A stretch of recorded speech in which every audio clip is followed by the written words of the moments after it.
Welcome to the Power of Three interview series. You, InfluenceOlogy, and an expert. 3 questions will be answered today.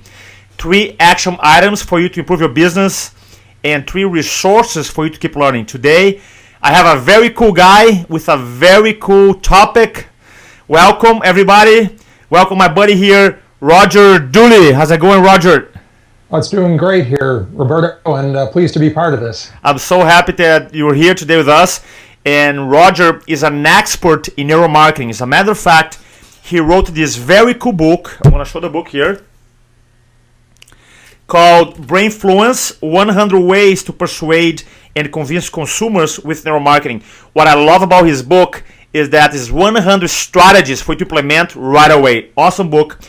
Roger is also the publisher of the #1 blog on the internet on neuromarketing. It's called Neuroscience Marketing. I'm a subscriber. Make sure to check it out.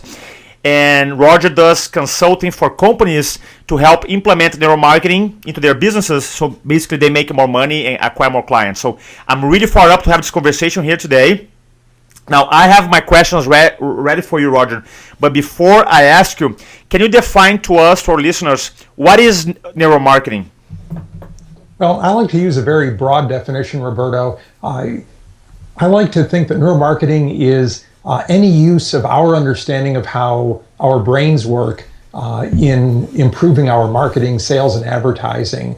Certainly there are some folks who like to restrict it to some particular tools like EEG brainwave measurement or fMRI, but to me, I like the broader definition of neuromarketing. Okay.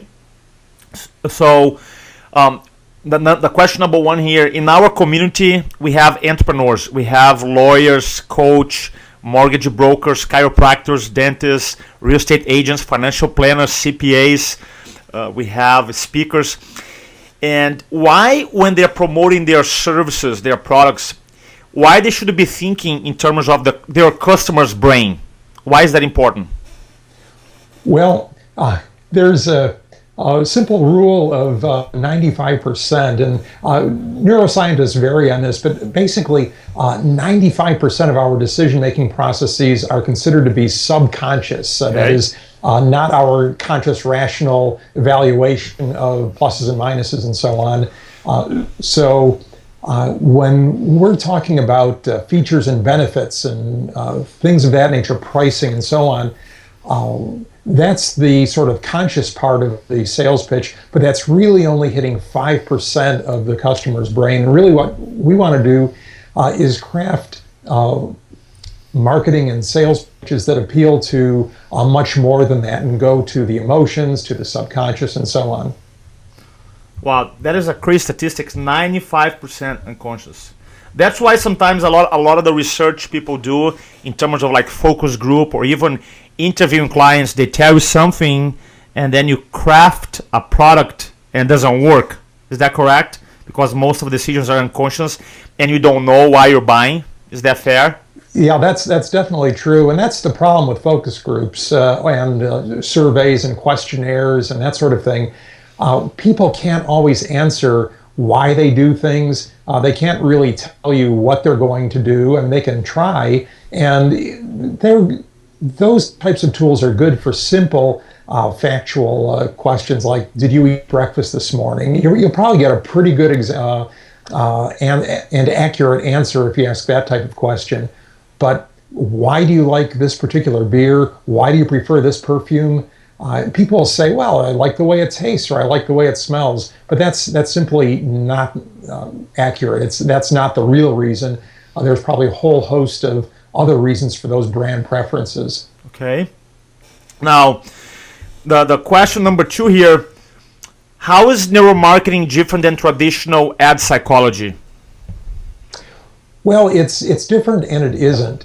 I like to think of the whole ad psychology, neuromarketing spectrum as one continuum of understanding, because human behavior has not changed. It hasn't changed since the 1950s when people started talking about ad psychology. Actually, going back to Ed Bernays, dated a little bit earlier than that.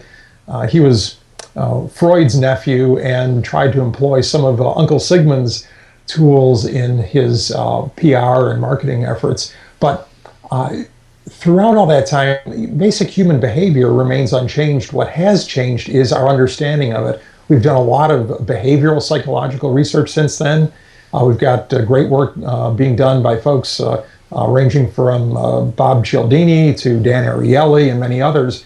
And then we've got neuroscience coming into the picture that give us a whole new set of tools for understanding how our brains work, where previously psychologists treated the brain pretty much like a black box. Okay. You didn't really know what was going on inside. You simply applied a stimulus and saw the response, or you gave subjects a certain situation and saw what they did and drew inferences from that. But neuroscience tools like EEG and in particular fMRI, functional magnetic resonance imaging, let scientists get a much more detailed understanding of what's taking place inside the brain, which parts of the brain are seeing activity, which are lighting up at any given point in time.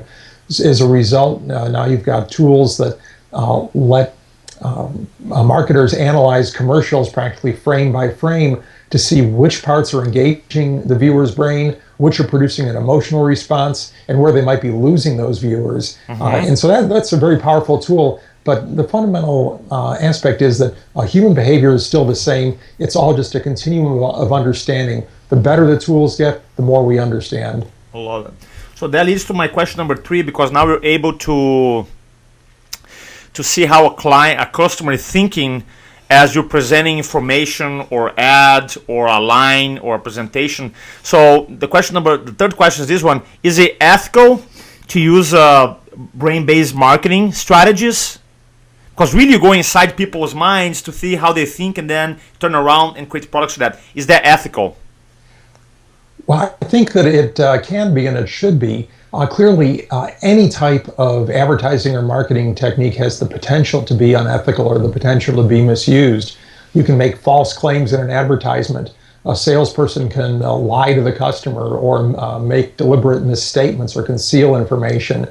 And I think that neuromarketing is no different. You can use these tools for good or evil, but fundamentally, most marketers who want to build a company or build a brand need to operate in an ethical fashion. Convincing a consumer one time to buy something that won't work for them, that they won't like, that they won't use, or they don't need, simply is not a good long-term marketing strategy. And whether it is an ad with false claims or somehow using some manipulative technique that was discovered through a neuromarketing approach, those are all bad. They're not the way that most companies are going to build their brands and build their business over the long haul. Love it. So basically, the tool is powerful, is how we use it.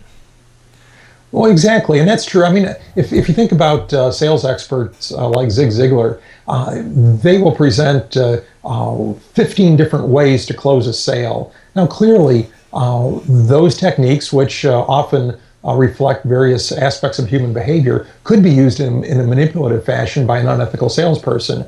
But no good salesperson who hopes to sell to that customer again is going to do that. Rather, they want to achieve the customer buying the product that's going to work for them, make them a satisfied and happy customer so that they'll be able to sell to them again and again and again. Awesome. All right, so let's talk about your book. By the way, if you're listening to us right now, I highly encourage to get Roger's book, Brainfluence. And let me tell you why. There's a lot of books in neuromarketing, neuroscience, but sometimes they get so caught up in the technical aspect. And as a business person, we want an application, we want a how-to. And what this gentleman put together, he put a book with 100 strategies. I mean, you read one, say, I'm going to implement it right away. It's that simple, that powerful. I love it. I'm implementing in InfluenceOlogy, so I highly encourage to have it. So let's talk about 3 quick strategies that you want to share with our audience today. They can use it. Okay.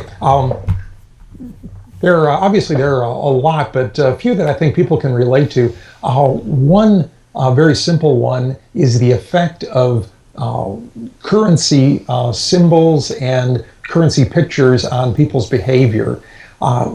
People's behavior changes in a very unexpected way if they're exposed to, for instance, pictures of dollars or euros and so on. Even if it's an incidental exposure, in other words, it isn't somebody saying, here, look at this, but rather an image that's perhaps a poster on the wall in the room they're sitting in, or the screensaver on a computer that nearby where they're sitting. And what it does is it tends to make them behave in a more selfish manner. So they're significantly less likely in an experiment to help another person if they've been exposed to these currency symbols. They'll take significantly longer to ask somebody for help if they've been exposed. So it basically brings them in, and they're less likely to interact with the people around them.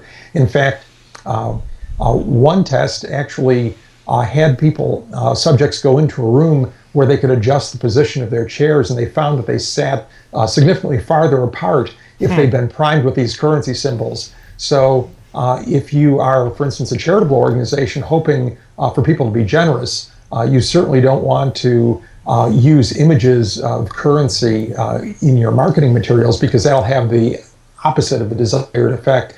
And one thing that you see even in other types of businesses, such as restaurants, sometimes they'll leave the dollar sign off the prices on their menu. So you'll just see 19 instead of dollar sign 19.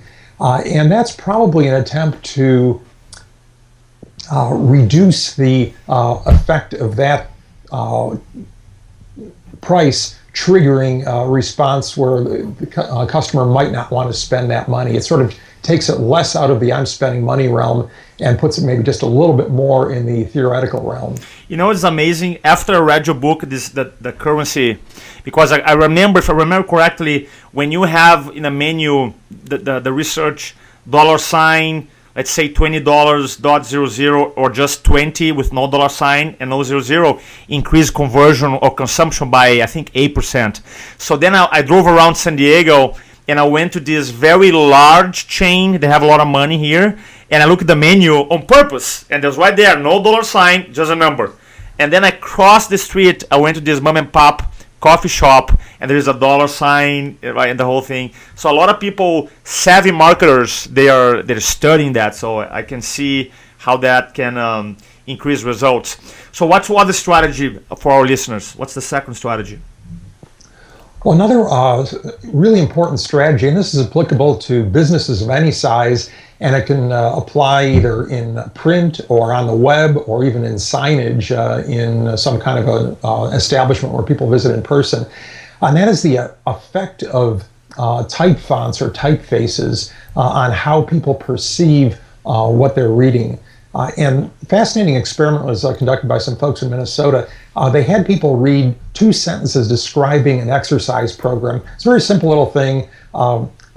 Tuck your chin in toward your neck, bend forward, repeat 5 times, just a very simple little thing. And they asked then subjects how long it would take to perform the exercises. And the subjects were divided into 2 groups. The first group saw the instructions in an Arial font.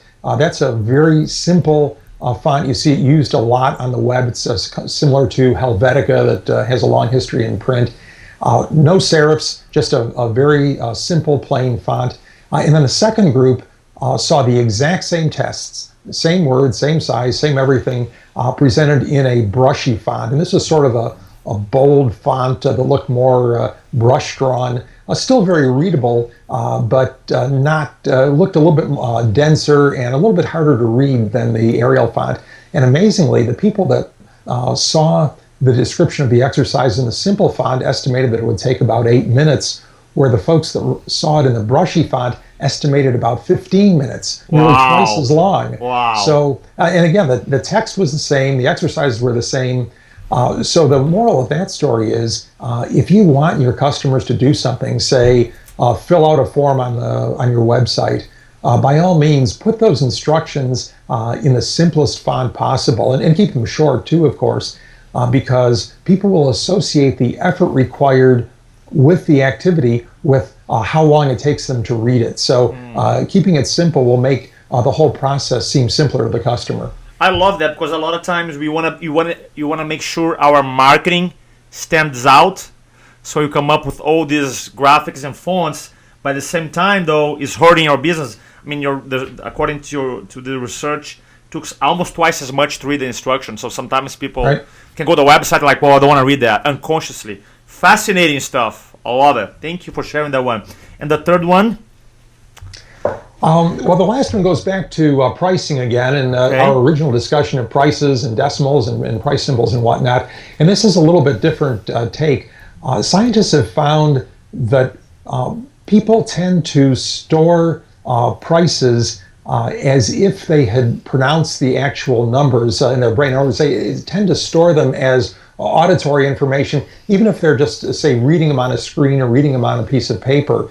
And what they found was that people had a perception that prices that had more syllables in them, particularly, if, for instance, if they had commas and decimals and unnecessary zeros after, those prices were perceived to be higher than if the exact same amount was expressed in simple terms. So, for instance, a price of $1,199 could be expressed as dollar symbol 1,199.00 or simply as 1199.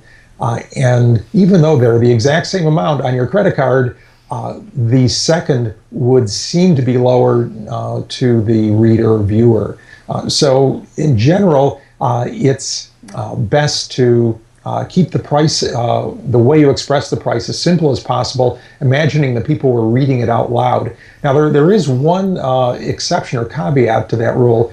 It's also been shown that precise prices are more credible to consumers. In other words, if they see a price of $500 or a price of, say, $501.35, the second price, even though it's slightly higher, actually is a little bit more believable to the consumer. So there is a trade-off between precision in the one case and syllables in the other case. And so for that reason, I always suggest that marketers test different approaches and see what works best in your particular case with your customers. Fascinating. I never realized that when you're right, when you read a price, you almost like you read internally. Oh, 1,199. Yes. So that's the way we store. I love that. Thanks so much for sharing that. Now the last part of the interview here, talk about the resources. You know, if you give me a permission again, highly encourage everybody. Number one resource, Brainfluence. You have my permission to hold that up as often and as long as you want, Roberto. Love it. Highly encourage his book. Can get Amazon anywhere. I got it. I read it. I still referring back. I was just reading one strategy this morning that I teach you public speaking, and now I have the science to back it up. Just phenomenal book. Just get it. What's the second resource that you want to share with our listeners? Oh, well, I guess my two blogs are Neuromarketing, which is at neurosciencemarketing.com. That's the one referred to before, Roberto, and focuses specifically on that. And I've got a newer blog, too, at Forbes.com, which is called Brainy Marketing. And if you search my name, Roger Dooley, you'll be able to find both of these sites pretty easily. And at both of those, I tend to focus on this same kind of thing that we've been talking about, marketing techniques that can be applied by any size business to improve their marketing using specific either neuroscience or behavior research. Love that. And the third resource? A third resource is a classic that I know you know well, Roberto. It's Bob Cialdini's Influence. And this is, let's see, let me get it up there so okay. It's not a new book, but as I said, human behavior hasn't changed much over the years. And it's just jam-packed with insights into how people behave, and in particular, how you can do a better job of persuasion. And so I'd highly recommend that as a starting point for anybody who really wants to understand persuasion psychology, and then can certainly branch into some of the other books on the topic too. Yeah, I love it. A phenomenal book. Now, are you available for speaking engagements as well? Yeah, I've got a busy schedule starting to shape up for 2013. I'm going to be speaking in Santiago and Bogota and Frankfurt and a bunch of locations in the U.S. So looking forward to a fun year and meeting a lot of new people who are interested in applying brain science to marketing. Love it. So if anybody's interested in hiring you, what's the best way to contact you? Easiest way is through one of my websites. I typically have contact info on all of them. My email address is RogerD, ROGERD, at dooleydirect.com, DOOLEY direct.com. I want to make sure we include the link here. Roger, thanks so much for sharing your time and wisdom. I appreciate you, my friend. I appreciate your work. Thank you. Thank you, Roberto. You do some interesting work there too. So look forward to it. Thanks. Bye-bye now. All right, thank you. Bye.